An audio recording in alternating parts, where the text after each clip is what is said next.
En el curso de Moclán, Creación a Nueva Creación, estudiamos la historia de toda la Biblia. Esta historia empieza en el principio, cuando Dios creó todo y fue bueno. Pero el pecado entró en su mundo cuando a la sugerencia de la serpiente, la humanidad rechazó a Dios. Echado del huerto de Edén, el pecado siguió la familia Adán y Eva, visto en la matanza de Abel por Caín. Dios decidió destruir toda la humanidad aparte de Noé y su familia. A pesar de esto, el pecado siguió. Entonces, Dios hizo 3 promesas a Abraham: familia grande, tierra y ser una bendición a todo el mundo. Sin embargo, al principio del libro de Éxodo, el pueblo de Dios es una nación grande, pero fuera de la tierra en Egipto y sin bendición en la esclavitud.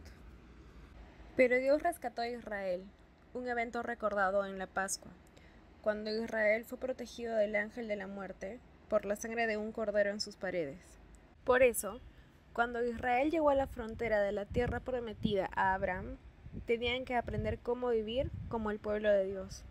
Entonces, por Moisés, Dios le enseñó que la presencia de Israel en esta tierra buena fue solo por la gracia de Dios, su rescate, sus victorias sobre los enemigos, hasta la lluvia necesaria, todo solo por la gracia de Dios. Por eso, Israel tenía que decidir si iban a seguir a Dios y tener la vida, o rechazar a Dios y tener la muerte. Desafortunadamente, la gente alababa una y otra vez a los dioses y los ídolos. Peor, el pueblo rechazó a Dios, eligiendo tener un rey humano, Saúl, pero fue un fracaso. Entonces Dios eligió un rey, David. Y bajo de David todo parecía bien. David conquistó toda la tierra de Israel de los enemigos y fundó una capital nueva, Jerusalén. Mas Dios le prometió a David que le construiría una casa, es decir, un linaje. Sin embargo, el problema del pecado seguía, y este rey de Dios pecó, también en adulterio con Betsabé y la matanza de su esposo, Urías. Pero con el hijo de David, quizás este rey va a ser mejor. Y bajo de Salomón, todo parecía muy bien. Le pidió a Dios por la sabiduría de dirigir a Israel. Sin embargo, el pecado devolvió y bajó la influencia de su poder, de sus riquezas y del ánimo de sus esposas. Salomón alababa a otros dioses e ídolos. Por eso, Dios lo castigó con el rompimiento de su reino bajo su hijo, Roboam. Y todos los reyes del norte y del sur fueron terribles, infieles e injustos, aparte de 2 en el sur. Entonces Dios lo castigó con la destrucción y el exilio. Israel en el norte por Asiria en 722 años antes de Cristo y Judá en el sur por Babilonia en 586 años antes de Cristo. Aunque fue un desastre total, antes y durante Dios dio un mensaje de esperanza y de promesa por los profetas. Al profeta Jeremías le dio una visión de una canasta de higos. Al profeta Isaías le dio una visión del confort en la fortaleza de Dios. También por Isaías, Dios explicó acerca de una figura que se llamó el siervo. A veces la nación como el siervo, a veces un individuo. Por Jeremías, Dios prometió escribir su ley en la mente de su pueblo. En Isaías, Dios afirmó su promesa a David, que levantaría un rey de su linaje y que renovaría todo el mundo, y que devolvería a toda la gente de Israel, las 12 tribus, del exilio. Con esta serie de promesas había una expectativa enorme al regreso de Israel. Sin embargo, después de terminar la construcción del templo, fue un regreso decepcionado, con un templo más pequeño. Pero, después de siglos del silencio, nació un bebé, sobre quien dijo el profeta: «Han visto mis ojos tu salvación, la cual has preparado en presencia de todos los pueblos». Mas cuando Jesús anunció el principio de su ministerio como el Rey prometido, «por cuanto me ha ungido para dar buenas nuevas a los pobres», dijo: «hoy se ha cumplido esta escritura delante de vosotros». Aunque reconocido como este rey, Jesús confundió a la gente con un plan de acción raro. ¿Qué tipo de rey es este? Sin embargo, Jesús siguió su ministerio, llamando a la gente de Israel a su rey. como en el ejemplo de Zacarías. Pero Jesús tenía que morir. Entonces el rey murió y resucitó 3 días después. Antes de ascender, mostró a sus discípulos cómo todo el Antiguo Testamento habló acerca de él. Por eso, en el libro de Hechos, los apóstoles predicaron acerca de Cristo como el cumplimiento de todas las promesas. Pedro en el capítulo 4. En el nombre de Jesucristo de Nazaret, a quien vosotros crucificasteis y a quien Dios resucitó de los muertos, por él este hombre está en vuestra presencia sano, y en ningún otro hay salvación, porque no hay otro nombre bajo el cielo dado a los hombres en que podamos ser salvos. Pablo en el capítulo 13. Y nosotros también os anunciamos el evangelio de aquella promesa hecha a nuestros padres, la cual Dios ha cumplido a los hijos de ellos, a nosotros, resucitando a Jesús, como está escrito también en el Salmo 2: Mi hijo eres tú, yo te he engendrado hoy. Sabed pues esto, varones hermanos, que por medio de él se os anuncia perdón de pecados, y que de todo aquello de que por la ley de Moisés no pudisteis ser justificados, en él es justificado todo aquel que cree.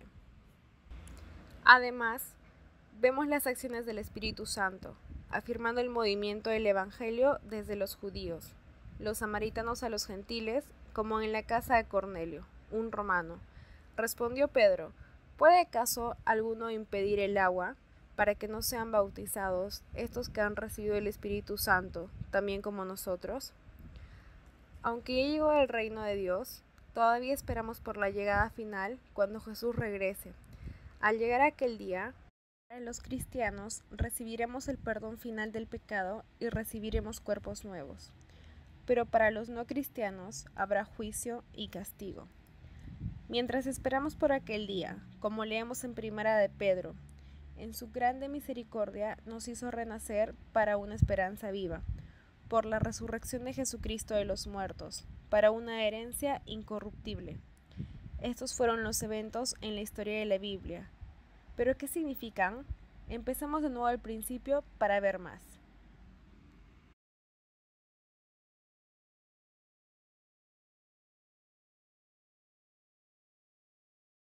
En el principio, Dios creó todo y fue bueno. En las acciones y declaraciones repetidas, vemos una creación ordenada. Dios es uno. Después son los humanos en su imagen y 3, el resto de la creación. Pero el pecado entró en su mundo cuando a la sugerencia de la serpiente, la humanidad rechazó a Dios.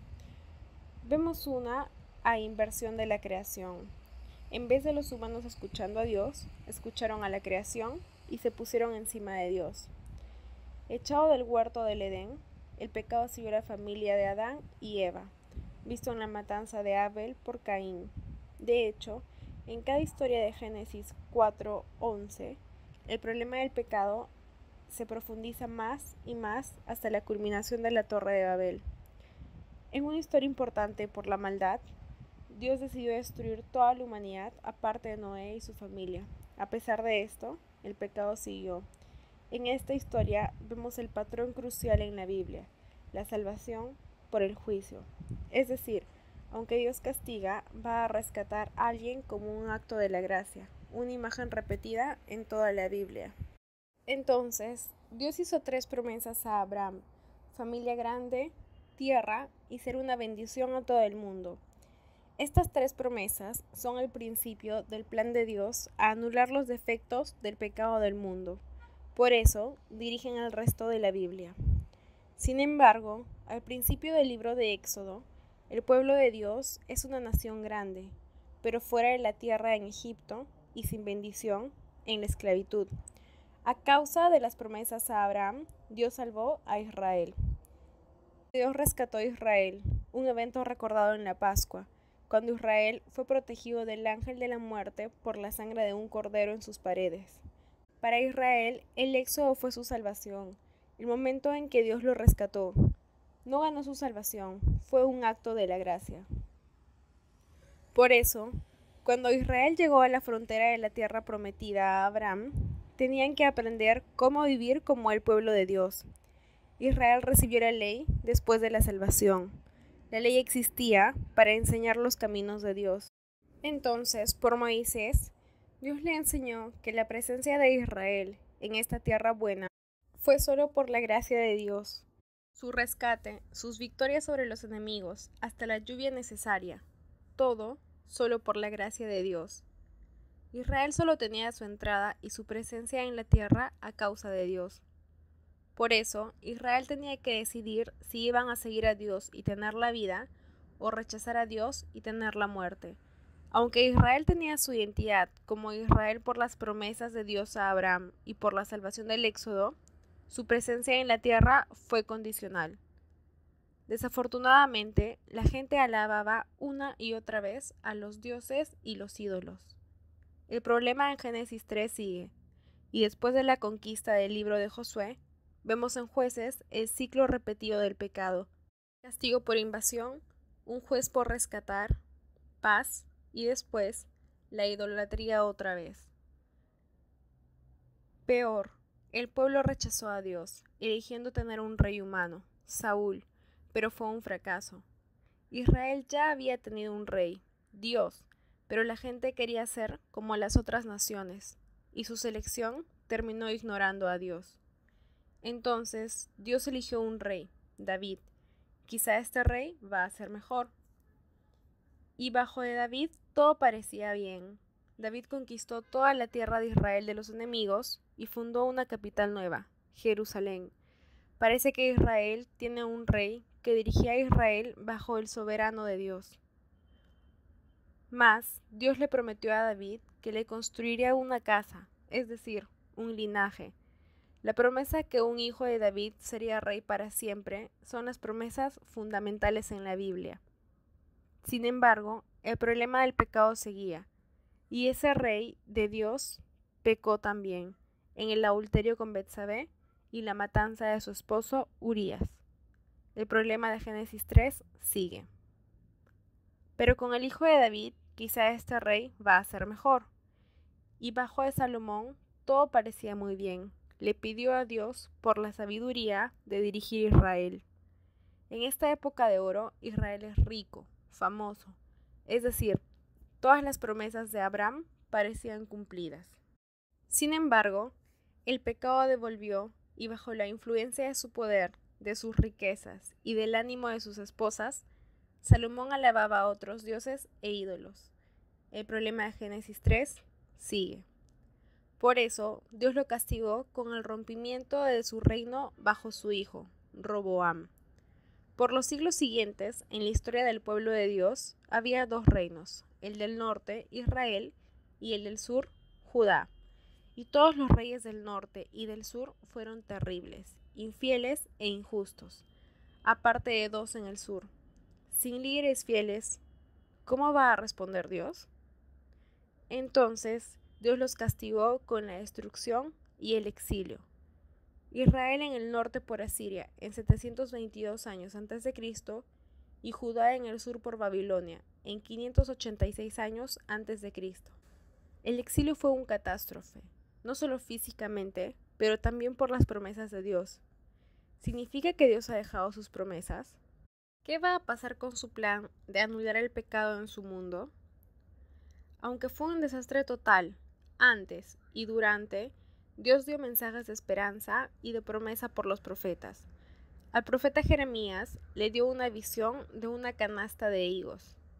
En esta visión, Dios promete que el exilio no es permanente y que va a volver los exilios a Jerusalén de nuevo. El profeta Isaías le dio una visión del confort en la fortaleza de Dios. De hecho, da a entender que el regreso del exilio es como un nuevo éxodo. También por Isaías, Dios explicó acerca de una figura que se llamó el siervo. A veces la nación como el siervo, a veces un individuo. Este siervo va a sanar el pueblo de Dios de sus pecados.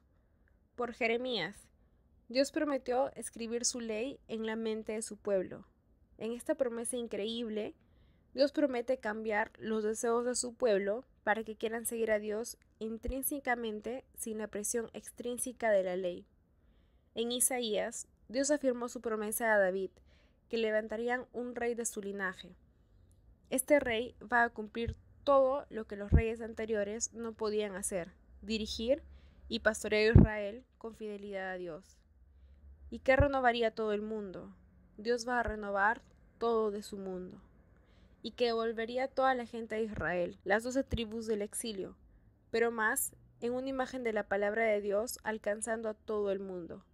Con esta serie de promesas había una expectativa enorme al regreso de Israel. Sin embargo, después de terminar la construcción del templo, fue un regreso decepcionante, con un templo más pequeño. ¿Qué manera de cumplimiento de tus promesas es esta, Dios? Pero después de siglos del silencio nació un bebé, sobre quien dijo el profeta: Han visto mis ojos tu salvación, la cual has preparado en presencia de todos los pueblos. El reino de Dios y la salvación han llegado por fin.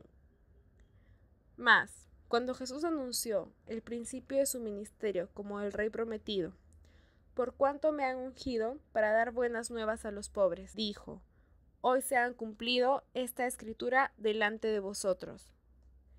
Jesús vino para liberar a su pueblo de la esclavitud del pecado, el problema del fondo de todo. Aunque reconocido como rey, Jesús confundió a la gente con un plan de acción raro. ¿Qué tipo de rey es este? Una pregunta justa. ¿Qué tipo de rey sufre, muere y resucita? Sin embargo, Jesús siguió su ministerio, llamando a la gente de Israel a su rey, como en el ejemplo de Zacarías. Es en el reconocimiento que Jesús es el Rey de Dios y en la necesidad de la salvación del pecado que vemos la respuesta correcta a Jesús. Pero Jesús tenía que morir. Entonces, declaró que con su muerte, como la Pascua nueva, empezaría el pacto nuevo. Entonces el Rey murió, y como lo escribió al ladrón, llega hoy su reino. Y resucitó 3 días después, con vida nueva. El Rey realmente ha llegado. Y antes de ascender, mostró a sus discípulos cómo todo el Antiguo Testamento habló cerca de él. Y por eso van a predicar en su nombre el arrepentimiento y el perdón de los pecados en todas las naciones, comenzando desde Jerusalén. Por eso, en el libro de Hechos, los apóstoles predicaron acerca de Cristo como el cumplimiento de todas las promesas. Pedro en capítulo 4. En el nombre de Jesucristo de Nazaret, a quien vosotros crucificasteis, y a quien Dios resucitó de los muertos, por él, este hombre está en vuestra presencia sano, y en ningún otro hay salvación, porque no hay otro nombre bajo el cielo dado a los hombres en que podamos ser salvos. Pablo en capítulo 13. Y nosotros también os anunciamos el evangelio de aquella promesa hecha a nuestros padres, la cual Dios ha cumplido a los hijos de ellos, a nosotros, resucitando a Jesús, como está escrito también en el Salmo 2: Mi hijo eres tú, yo te he engendrado hoy. Sabed, pues esto, varones hermanos, que por medio de él se os anuncia perdón de pecados, y que de todo aquello de que por la ley de Moisés no pudisteis ser crucificados, en él es justificado todo aquel que cree. En la mente de los apóstoles, toda la historia del plan de Dios de anular el pecado llegó con Jesús, y fue natural declarar tal salvación al pueblo de Dios y después a los gentiles. Además vemos las acciones del Espíritu Santo, afirmando el movimiento del Evangelio desde los judíos, los samaritanos a los gentiles, como en la casa de Cornelio, un romano. Respondió Pedro: ¿Puede acaso alguno impedir el agua, para que no sean bautizados estos que han recibido el Espíritu Santo también como nosotros? En Hechos vemos la manifestación del Espíritu Santo con la salvación, cuando Dios quería confirmar que había causado ese próximo paso de la proclamación de Jesús. Aunque ya llegó el reino de Dios, todavía esperamos por la llegada final cuando Jesús regrese. Al llegar aquel día, para los cristianos recibiremos el perdón final del pecado y recibiremos cuerpos nuevos. Con la anulación completa del pecado, lo que tenemos ahora espiritualmente, vamos a tener físicamente. Para los no cristianos habrá juicio y castigo. Como vimos en la historia de la inundación, es del juicio que la salvación sale. Mientras esperamos por aquel día, como leemos en Primera de Pedro. En su grande misericordia nos hizo renacer para una esperanza viva, por la resurrección de Jesucristo de los muertos, para una herencia incorruptible. Pedro recuerda a los cristianos de todas las garantías que tienen en Cristo, de la presencia normal de las pruebas y de la presencia de Dios para llevarnos allí. Ahora es su turno. Usando la hoja con las imágenes, copie el proceso de este video. Primero, cuente los eventos y después lo que significan. Use sus propias palabras. Más importante, lea los pasajes. Porque este resumen y los cursos de Moclam no existen para aprobar los exámenes, sino para dirigirlos a la Biblia y Jesús, para que tengamos más confianza, más fe y más deseo de predicar el Evangelio al mundo.